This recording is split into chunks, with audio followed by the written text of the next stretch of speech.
నమస్తే. నేను విజయారెడ్డి. యెస్. గరికపాటి వ్యవహారం అనేది నిజంగా కుటుంబానికి సంబంధించిందా? అది వ్యక్తిగతం అంటే కుటుంబ విషయాలని సర్వసాధారణమే ఏ ఇంట్లోనైనా ఇష్యూ ఉంటాయి. కానీ గరికపాటి అనేది 2 తెలుగు రాష్ట్రాల్లో గూడా అందరికీ గూడా సుపరిచితుడనే చెప్పాలి. అలాంటిది ఈరోజు వాళ్ళింటికి సంబంధించిన వ్యవహారం అనేది ఈరోజు సోషల్ మీడియా గావచ్చు, మెయిన్ స్ట్రీమ్ మీడియాలో హాట్ టాపిక్‌గా మారింది. ఇందులో తప్పెవరిది అనే చర్చ జరుగుతుంది. ఈరోజు మొదటి భార్య తెరపైకొచ్చి ఆమె వివరిస్తున్న విధానం చూస్తే పలు రకాలుగా, పలు విధాలుగా మాట్లాడుతున్నారు. అసలు ఇందులో వాస్తవాలేంటనేది అడిగి తెలుసుకున్నారు. మనతో ఉన్నారు. నారసింహుడి బిడ్డగా సుపరిచితులైన రాఘవ శర్మ గారు మనతో ఉన్నారు. అసలు బోలెడన్ని విషయాలు కొంత డీప్ డిస్కస్ చేసే ప్రయత్నం చేద్దాం. నమస్తే అండి. శుభాశీస్సులమ్మా.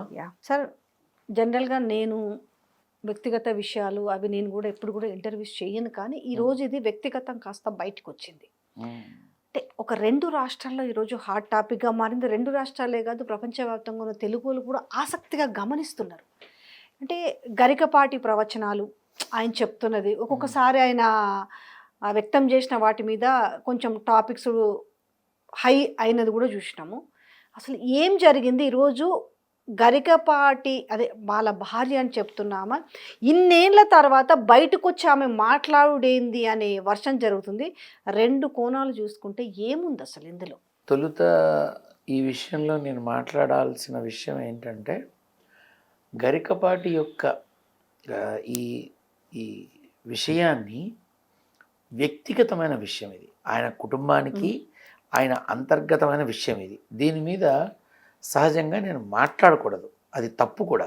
అయితే ఇప్పుడు ఇది బయటకు వచ్చింది. బయటకు వచ్చిన దాని మీద బొడ్డోడని విధవలు కూడా దీని గురించి తెగ మాట్లాడేసి ఇలాట్రా అలాట్రా అని ఎవరు పడితే వాళ్ళు మాట్లాడుతున్నారు. ఎవరు పడితే వాళ్ళు కామెంట్లు పెడుతున్నారు. ఎవరు పడితే వాళ్ళు పొజిషన్స్ అని, అదే దాన్ని ఏమంటారు, పోస్టింగ్లని, ఇవని ఏవని అన్నీ మొదలు పెట్టేశారు. అసలు నేను అడుగుతున్నాను, ఈ భార్య అనబడేటటువంటి వ్యక్తి ఆవిడ, ఇది సహజంగా వ్యక్తిగతం, కానీ సమాజంలోకి తీసుకొచ్చారు కాబట్టి మాట్లాడుతున్నా. ఇన్నాళ్ళుగా ఏం చేస్తోంది ఆవిడ? నోట్లో గుడ్డలు కుక్కుని కూర్చుందా? కుటుంబంలో లక్ష్మణుడు కానీ రావణాసుడి పాత్ర పోషించారంటారు ఒకళ్ళు, ఇంకొకళ్ళేమో అన్న భార్యని ఇలా చెయ్యొచ్చా అంటారు ఒకళ్ళు. వీళ్ళంతా వెళ్ళి వాళ్ళు కార్యక్రమాలు చేసేటప్పుడు కూర్చున్నారేమిటి పక్కన? ఆయన తప్పు చేశాడు, ఆయన ఇలా చేశాడు అనేవాళ్ళు కొంతమంది, అసలు ఆయన అటువంటివి చెయ్యడు అని కొంతమంది.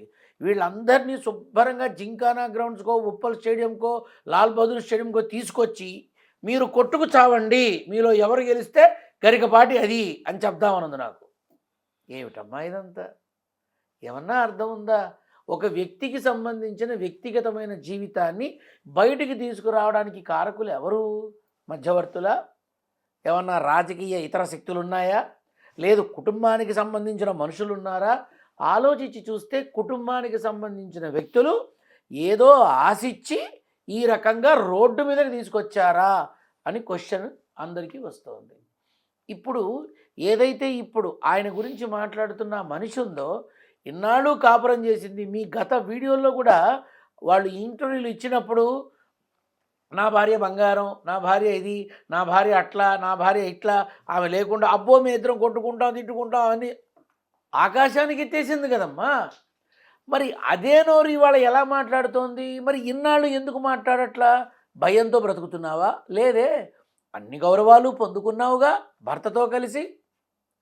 ఢిల్లీ దాకా వెళ్ళి ఆ గౌరవాన్ని పొందడం అనేది సహధర్మచారిణిగా అన్నీ చూసావుగా, అన్నీ అయినాయిగా.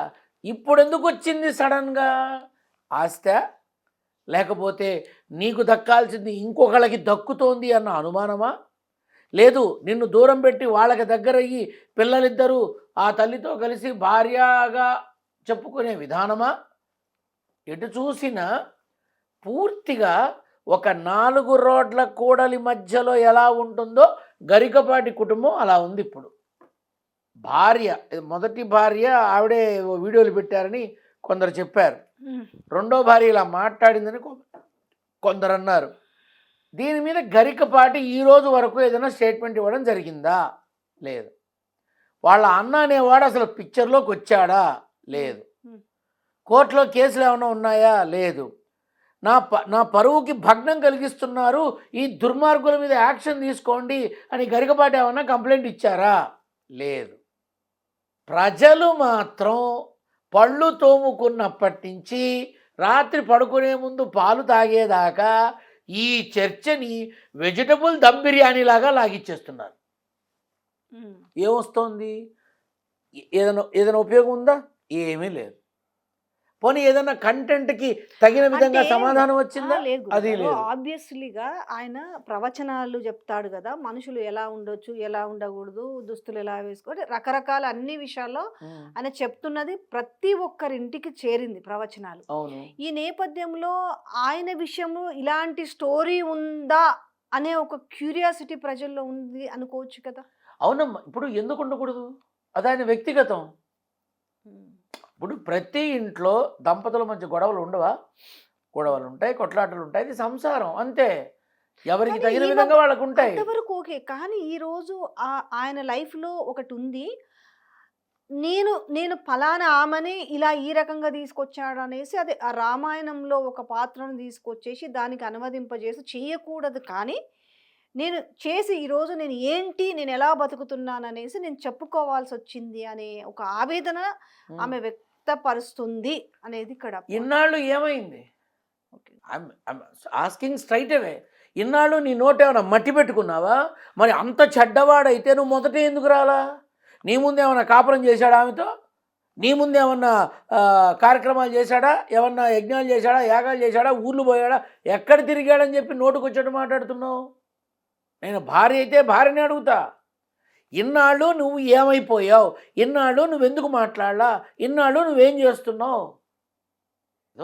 ఎవరో ఏదో చెప్పారని దేనికో ఆశిచ్చి స్వలాభం కోసమో ఏదో దండిగా ముట్ట చెప్తారనో నువ్వెందుకు ఇలా చెయ్యి, నీకు ఇది ఇస్తాం అని ఎవరన్నా అన్నారా? యాక్చువల్గా అయితే మీ మాధ్యమంలోనే చెప్తున్నా, ఆ మధ్య విన్నాను కూడా, అక్కడ చాగంటి వారికి ఇచ్చినటువంటి విధంగా అలానే గరికపాటి గారికి ఆంధ్రాలో ఇస్తారా, తెలంగాణలో ఇస్తారా? ఇది వచ్చిందమ్మా. మీరు కావాలంటే ఎంక్వైరీ చేయండి. ఇది కూడా వచ్చింది. పద్మశ్రీ వచ్చిన గరికపాటి గారికి ఏమి ఇస్తారు? ఏమీ రాకపోయినా క్యాబినెట్ పోస్ట్ ఇచ్చారు అక్కడ. ఇది వచ్చింది. ఎవరి అభిమానులు ఎవరి కోసం ఎవరిని వేలెత్తి చూపిస్తున్నారు? ఎవరిని అనుకోవాలి? దీన్ని ఒక కుట్ర కోణం దాగి ఉందని దీంట్లో కూడా ఎత్తుకోవచ్చా? తప్పకుండా వెతుక్కోవచ్చమ్మా. అయ్యో నువ్వు భలే ఉన్నావే. ఇప్పుడు ఒకానొకనాడు డయాస్ మీద గరికపాటి చేసినటువంటి కొన్ని వ్యాఖ్యానాలకి దాదాపుగా కొన్ని వేల కామెంట్లు పెట్టారు బండబూతులు తిడుతూ. ఎప్పుడు? చిరంజీవి గారు తనని నచ్చి వచ్చినటువంటి ఆ తల్లులకి ఏదో ఫోటోలు తీస్తుంటే, నువ్వు ఎవరైనా సరే నేను ఒప్పుకోను, నువ్వు వదిలేసి రావాలి, లేకపోతే నేను వెళ్ళిపోతాను అన్నాడు. అప్పుడు కానీ ఆయన కానీ పో అంటే ఆయనకి ఏమన్నా ఊడుతుందా? ఈయనకు ఊడుతుంది గోచి. కానీ ఆయన ఏం చేశాడు? గౌరవంగా వచ్చి, అయ్యా క్షమించండి, నన్ను అన్యదా భావించకండి, ఏదో అభిమానులు అని చక్కగా వినమ్రంగా వినయంగా వచ్చి కూర్చొని చక్కగా తను ఏమిటో ప్రపంచానికి చూపించాడు. ఇది అరగని తొడగని కరగని ఒరగని కొండ అని. ఇప్పుడు ఇంత అల్లరైందమ్మా. నేను ఇందాక కూడా చెప్పా, ఇంత అల్లరైంది. నెత్తి మీద వెంట్రుకు కూడా లేదు ఊడడానికి గరికపాటికి. ఏం ఊడుతుంది? ఏమైనా ఊడుతుందా? ఏమీ లేదు. ఇలా ఎన్నోసార్లు, ఒకసారి కాదమ్మా, నాకు తెలిసే 4-5 సార్లు వివాదాల్లో చిక్కుకున్నా ఆ వివాదాన్ని పక్కన పెట్టి ముందుకు పోతూనే ఉన్నాడు. కాకపోతే ఇప్పుడు నేను అడుగుతున్నా, ఇన్నాళ్ళు ఆ భార్య అనబడే మనిషి ఏం చేస్తోంది? మరి అంత కష్టపడిపోతూ, అంత బాధపడిపోతూ, అంత ఇబ్బంది పడిపోతూ ఎలా ఉంది? ఎందుకుంది? పచ్చి అబద్ధమేగా. ఏదో గరికపాటికి సంబంధించిందంతా నువ్వు కొల్లగొట్టాలని చేస్తున్నావా? లేక ఎవరన్నా నీకు ముట్ట చెప్పారా? ఇలా చేస్తే నీకేమన్నా లప్పలిస్తామన్నారా? ఎందుకు? ఇప్పుడు గరికపాటి మీద నాకు కోపం ఉంది. నేను అడిగా ఒకసారి, నాకు ఈరోజు దాకా నాకేం ఆన్సర్ లేదు. అంటే నేను గెలిచాను అనుకున్నా. పుష్ప సినిమాకి సంబంధించి ఒక కథానాయకుడు స్మగ్లర్గా చూపించి మీరు ఏం చేద్దాం అనుకుంటున్నారు, ఏం చెప్దాం అనుకుంటున్నారని అందరినీ దుయ్యబడితే, సుకుమార్ని, అర్జున్ని అందరినీ, ఏమయ్యా ఇప్పుడే నిద్ర లేచావా అని అడిగా నేను. ఇప్పుడే నిద్ర లేచావా నువ్వు? ఆ సినిమాని యూనిట్ని పట్టుకొని నోటికి వచ్చినట్టు మాట్లాడుతున్నావు. మరి అప్పుడేమన్నా నిద్రపోయావా? రావణాసుడు వెళ్ళి సీతను లేపుకొచ్చి లంకలో పెట్టుకున్నాడు. అదేమిటి రాముల వారి భార్యని పరాయి మగవాడు తెచ్చి పెట్టుకోవడం ఏమిటి, ఇది తప్పు కదా? ఎందుకనలేదమ్మా? ఎన్నో సినిమాలు వచ్చాయి కదా. ఎన్టీఆర్ గజ దొంగ తీశాడు, నాగేశ్వరరావు సోమేశ్వరరావుడు చూశాడు, అందులో గోల్డ్ దొంగ, ఇందులో మామూలు దొంగ. సూపర్ స్టార్ కృష్ణ మోసగాళ్ళలో నిధులు కొల్లగొట్టాడు. అబ్బో మహా అందగాడు. మరి అప్పుడు ఎందుకు నీ నోరు ఏమైపోయింది? నీ నోట్లో ఏమైనా పెట్టుకున్నావా? అప్పుడు మాట్లాడలేదే. నిండు సభలో ద్రౌపది వస్త్రాలు వలువలు ఊడ్చేస్తే అందరూ చూసి నవ్వారుగా సభలో. మరి అప్పుడు నువ్వు మాట్లాడలేదే. అయ్యయ్యో ఆడదాని గౌరవాన్ని కించపరుస్తున్నారని. ఇప్పుడు నీకు పుష్ప సినిమా వచ్చిందా? ఇన్నాళ్ళు నిద్రపోయావా నువ్వు పెద్దవాడివి, గొప్పవాడివి, విఘ్నుడివి, విదూషకుడివి, అష్టావధాన చక్రవర్తివి, మహాజ్ఞాన సంపూర్ణుడివి, పద్మశ్రీ బిరుదాంకితుడు. ఏమైపోయినాయి ఇవన్నీ? ఏమైపోయినాయి? తప్పు కదా. సినిమాని సినిమాగా చూడు, అంతవరకే. అంతటి మహానుభావుడు స్టేజ్ మీద ఆశపడి వచ్చిన ఆ పిల్లల కోసం సంతకాలు పెడితే నువ్వు ఆయన్ని ఆక్షేపించేవాడివా? నాకు చచ్చే కోపం ఉంది. కాకపోతే బ్రాహ్మణుడికి పడర్రా తీస్తారు మళ్ళీ. నా బొంద ఏం లేదమ్మా. ఇదంతా కూడా నేను మీ ద్వారా కూడా అందరిని అడుగుతున్నా. ఇన్నాళ్ళు ఎలా కాపురం చేశావు? వాడు రావణాసురుడని తెలిసి. లక్ష్మణుడు కానీ రావణాసురులా చేశాడని ఏదో కామెంట్ ఏదో విన్నా నేను. మరి ఇన్నాళ్ళు ఎలా ఉన్నావు? అంటే నువ్వు మండోదరివా? ఈ ఎలాంటి వ్యక్తి అనడానికి ఆమె అర్థమయ్యే భాషలో ఆమె అంటే ఏదో నాకు కూడా తెలియదు అదే వాళ్ళ అన్న వైఫ్ ఏదో అనేసి ఆమె ఆ విషయాన్ని ఆమె ఆ రూపకంగా చెప్పుకొచ్చింది. అసలు ఆమెకి క్లారిటీ ఉందా ఏం మాట్లాడుతుందో? ఆమెకి క్లారిటీ ఉందా? కాసేపు లక్ష్మణుడు అంటుంది, కాసేపు రావణాసురుడు ఉంటుంది, రేపు ఎల్లుండే శిశుపాలుడు ఉంటుంది, ఎల్లుండి కంసుడు అంటుంది, ఫైనల్గా నేను పత్తిత్తుని అంటుంది. ఇంతే కదమ్మా. నేను నేరుగానే అడుగుతున్నా. ఆనాడు జానీ మాస్టర్ విషయంలో కూడా ఇదే అడిగా. ఇన్నాళ్ళు కలిసి ఉండి ఇన్నాళ్ళు చేసి ఇప్పుడు ఈ కేసేవిడి నా పొంద పెళ్ళ మొగుడు మీద వేసినట్టుంది అని అన్నా. ఏమొచ్చింది? ఏమన్నా జానీ ప్రాణం ఏమన్నా పోయిందా? పొద్దుకూకులు కాళ్ళతో విరగబడి చేసేవాడు. ఇవన్నీ చూసుకుంటే మనకు ఓవరాల్గా అంటే ఒక ఫెమిలియర్ బాగా ఒక హైపు ఒక సంఘంలో పేరు వస్తున్న నేపథ్యంలో ఇట్లాంటివి ఎందుకు బయటకు వస్తున్నాయి? ఇప్పుడు మన దీని గురించి కూడా ఇదే మాట్లాడుకోవచ్చు, ఇదే చర్చ కూడా జరుగుతుంది.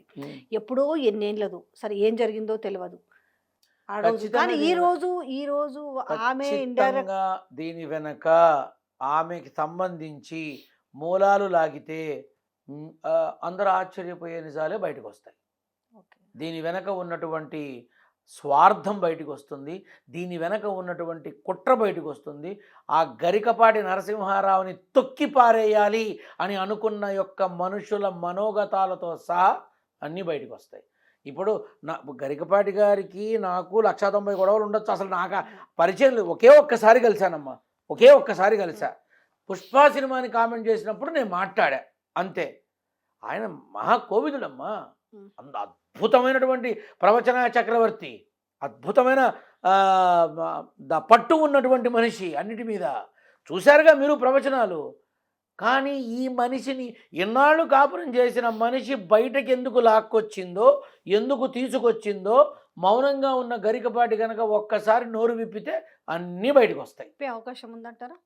ఇంత జరుగుతుంది రోజంతా చర్చ కూడా, మిగతా రాజకీయ అంశాలు ఇవన్నీ కూడా పక్కన పెట్టి ఈ రోజు కేవలం ఇదే ప్రధాన ఇష్యూ. ఆయన పెంట మీద రాయి వేయడం ఎందుకు అనుకున్నాడేమో. పోనీ ఈ పెంట పోతే పోయింది, నాకేంటి, నా ధర్మాన్ని నేను నిర్వర్తిస్తున్నా అనుకున్నాడేమో. కానీ ఇక్కడ ఏం జరుగుతుందనంటే మెయిన్ పాయింట్ ఒకటే లైన్ అండి. ఆ మాట అనడానికి ఇబ్బందిగా ఉందనుకోండి. అన్న భార్య అనే పదం ఒకటి హైలైట్, ఒకటి అది చర్చ. లేకపోతే సైలెంట్. నిజంగానే వాళ్ళు ఇప్పుడు చేసుకున్న వాళ్ళు విడిపోవచ్చు, రకరకాలు ఉండొచ్చు. మీరు అన్నట్టు ఇంటి సమస్య, వ్యక్తిగతమైన సమస్య ఈరోజు అవసరం లేదు. కానీ ఆ వ్యక్తే వాళ్ళ అన్న భార్యని అని చెబుతున్న విధానము జీర్ణించుకోలేకపోతున్నారు కొంతమంది అన్నట్టు. ఎందుకు ఇప్పుడు వచ్చి ఈ మాటలు చెప్తుంది అనే చర్చ. To make some kind of a sensation. కానీ బాలేదు కదా. దానిదే ఉందమ్మా. వాళ్ళకి కావాల్సింది పని కావాలి కదా. వాళ్ళకి అనుకున్నది అవ్వాలి. అనుకున్నది అవ్వాలి అంటే ఒకటి బ్లాస్ట్ అవ్వాలి. ఇది అంతే. అన్న భార్య ఇప్పుడు నిజాలు ఎవ్వరికీ తెలియదు. ఈరోజు వరకు ఆధారం లేదు. ఆమె నోటికొచ్చిన మాట తప్ప. అంతేనా? ఆమె బయటకు వచ్చి మాట్లాడింది, బయటకు వచ్చి చెప్పింది, బయటకు వచ్చి బాధపడింది, ఇవి తప్ప ఇంకేమన్నా ఉన్నాయా? లేవు. మరి ఇన్నాళ్ళు ఎందుకమ్మా బాధపడుతూ ఉన్నావు? పద్మశ్రీ రాకుండానే నువ్వు ఆపచ్చుగా, అప్పుడే బ్రతుకు బయటపడచ్చు. ఇదంతా కూడా గరికపాటిని భూస్థాపితం చేయడానికి జరుగుతున్న ప్రయత్నం అంతే. చేయగలుగుతారా ఈ లేదమ్మా, చేయలేదు. అవకాశమే లేదు. బీడు భూమిలో మళ్ళీ చిగురు మొలుస్తుంది, పూర్వపు స్థాయి మళ్ళీ తెచ్చుకుంటారు, అందులో అనుమానమే లేదు. గాలికొచ్చిన మాటలు గాలికొచ్చినట్టే పోతాయి, కొన్నాళ్ళ తర్వాత విడిగా ఉంటారు. ఇంతేనమ్మా, అంతే. ఇంకేముండదమ్మా. ఇంకొద్ది రోజుల్లో మీకే తెలుస్తుంది. ఇంత జరిగిన తర్వాత గరికపాటి ఒప్పుకుంటాడా? లేదు. పిల్లలకి జీవితం ఇవ్వాలి అన్న తన ఆశని నిండుగా పూర్తి చేసుకుంటాడు, అంతే. ఎంతమందిని చూసుంటాడమ్మా గరికపాటి తన జీవితంలో? ఎంతమంది తనని ప్రలోభ పెట్టుంటారు, ఎంతమంది తనని ప్రేరేపించుంటారు, ఎంతమంది తనకి అవకాశం ఇచ్చుంటారు. ఖచ్చితంగా జరిగే ఉంటుంది. నేను ఏమాత్రం ఎవరికి తెలియను, నాకే జరిగింది. అటువంటి మహానుభావుడికి ఎన్ని అనుభవాలు ఉంటాయమ్మా. కాబట్టి తనని ఏదో ఒక లక్ష్యంతో, ఒక విధానంలో పబ్లిక్గా యావత్ ప్రపంచంలో తెలిసిన గరికపాటిని ఏదో ఒక రకంగా తొక్కి పెట్టాలి అని కంకణబద్ధురాలై ఈ ప్రకారంగా చేస్తున్నారు అని నేను అనుకుంటున్నా. ఎందుకంటే అదే కనబడుతోంది. వాడకూడని పదాలు, అనకూడని మాటలు, ఊహించడానికి కూడా అవకాశం లేనటువంటి బంధాలు. ఏమిటి ఇదంతా? ఇది కేవలం మన రాజకీయ భాషలో క్షణయంత్రం అంటారు. క్షణానికి తిరిగే యంత్రం ఏదైతే ఒక చోట ఉండదో అలా రకరకాల మాటలతో చక్కగా టైంపాస్ చేస్తున్నారు, అంతేనమ్మా. ఇది ఇంకా ఉంటుందమ్మా. ఈ హాట్ ఫిల్టర్ కాఫీ ఇంకొన్ని రోజులు ఇలా వేడిగా ఉంటుంది, తర్వాత తీసుకెళ్ళి మూసీలో కలుపుతారు.